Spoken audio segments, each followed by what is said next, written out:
ಕೃಷ್ಣಾ ನದಿಯ ತೀರದ ಪವಿತ್ರ ಕ್ಷೇತ್ರ ಯಾದಗಿರಿ ಜಿಲ್ಲೆಯ ಸುರಪುರ ತಾಲೂಕಿನ ತಿಂತಣಿಯಲ್ಲಿ ಇಂದಿಗೂ ಭಾವೈಕ್ಯತೆಯ ಜ್ಯೋತಿಯಾಗಿ ಆರಾಧಿಸಲ್ಪಡುವವರು ಶ್ರೀ ಜಗದ್ಗುರು ಮೌನೇಶ್ವರರು. 16ನೇ ಶತಮಾನದಲ್ಲಿ ಸುರಪುರ ತಾಲೂಕಿನ ದೇವರಗೋನಾಳ ಗ್ರಾಮದಲ್ಲಿ ವಿಶ್ವಕರ್ಮ ಸಮಾಜದ ಆಚಾರವಂತರಾದ ಶೇಷಾಚಾರ್ಯ ಮತ್ತು ಶೇಷಮ್ಮ ದಂಪತಿಗಳ 12 ವರ್ಷದ ವ್ರತಕ್ಕೆ ಆದಿಲಿಂಗೇಶ್ವರನೇ ಮಗುವಾಗಿ ಅವತಾರಗೊಂಡರು ಎಂಬ ನಂಬಿಕೆ ಪ್ರಸಿದ್ಧ.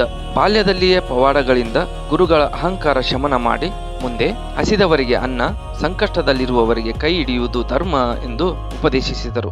ಓಂಕಾರದ ಅರ್ಥವನ್ನು ಬೋಧಿಸಿ ಜ್ಞಾನವೇ ಜೀವನದ ಬೆಳಕು ಎಂದು ತಿಳಿಸಿದರು. ಇವರು ಮಧ್ಯಕಾಲೀನ ಕರ್ನಾಟಕದಲ್ಲಿ ಹಿಂದೂ ಮುಸ್ಲಿಂ ಐಕ್ಯಕ್ಕೆ ಹೋರಾಡಿದ ಮಹಾನ್ ಸಂತರು ಹಾಗೂ ಕೊಡೇಕಲ್ ಬಸವಣ್ಣನವರ ಅಮರ ಕಲ್ಯಾಣದ ಶರಣ ಸಮೂಹದಲ್ಲಿ ಒಬ್ಬರಾಗಿದ್ದರು ಎಂದು ಹೇಳಲಾಗುತ್ತದೆ. ದೇಶ ಪರ್ಯಟನೆ ಮಾಡುತ್ತಾ ತಿರುಪತಿ, ಕಾಶಿ, ರಾಚೋಟಿ, ಗದಗ, ವಿಜಯಪುರ, ವರವಿ, ಲಿಂಗನಬಂಡಿ, ದೇವದುರ್ಗ ಮತ್ತು ಸುರಪುರ ಹೀಗೆ ಮುಂತಾದ ಅನೇಕ ಪ್ರದೇಶಗಳಲ್ಲಿ ಪವಾಡಗಳ ಮೂಲಕ ಜಾತಿ, ಮತ, ಪಂಥಗಳ ಭೇದವಿಲ್ಲದೆ ಮಾನವನ ಏಳಿಗೆಯೇ ಧರ್ಮವೆಂದು ವಚನಗಳ ಮೂಲಕ ಸಾರಿದರು. ಅಂದಿನ ಬಿಜಾಪುರದ ಸುಲ್ತಾನರಾದ ಆದಿಲ್ ಶಾಹಿಗೂ ಅಲ್ಲಾಹನ ತತ್ವ ಬೋಧಿಸಿ ಭಾವೈಕ್ಯತೆಯ ಅಧಿಕಾರರಾದರು. ಹಿಂದೂಗಳು ಅವರನ್ನು ಮೌನೇಶ್ವರ ಎಂದು ಕರೆದರೆ, ಮುಸ್ಲಿಂ ಬಾಂಧವರು ಮೌನುದ್ದೀನ್ ಎಂದು ಭಕ್ತಿಯಿಂದ ಆರಾಧಿಸಿದರು. ತಮ್ಮ ಸಂಚಾರದಲ್ಲಿ ಬಡವರಿಗೆ ನೆರವು, ಹಸಿದವರಿಗೆ ಅನ್ನ, ಸಂಕಷ್ಟದಲ್ಲಿರುವವರಿಗೆ ಕೈ ಹಿಡಿಯುವುದು ಇವೇ ನಿಜವಾದ ಪೂಜೆ ಎಂದು ಬದುಕಿನ ಮೂಲಕ ತೋರಿಸಿದರು.